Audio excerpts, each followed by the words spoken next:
istri kepada anggota dewan ini. Anggota dewan selingkuh ini pada selingkuh. Buka, tolong Pak, buka. Inilah visual yang direkam warga saat geruduk seorang anggota DPRD Buton di Pelabuhan Feri Kamaru, Kabupaten Buton.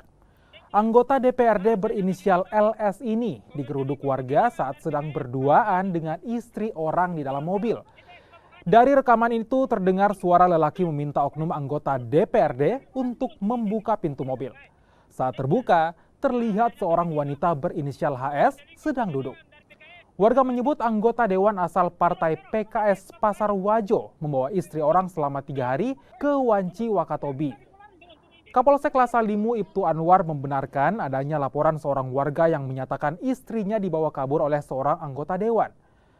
Anggota DPRD Buton inisial LS hingga kini belum memberikan keterangan secara resmi dan nomor telepon dihubungi tidak aktif.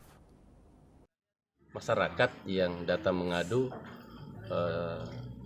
bahwa istrinya ada yang bawa sehingga masyarakat tersebut itu datang ke sini untuk melaporkan bahwa dia tidak terima.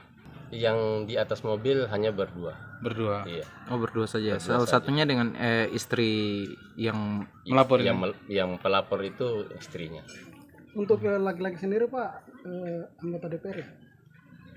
Kalau laki-lakinya itu menurut informasi anggota DPR. Salah satu anggota DPR Buton. Salah satu anggota DPR.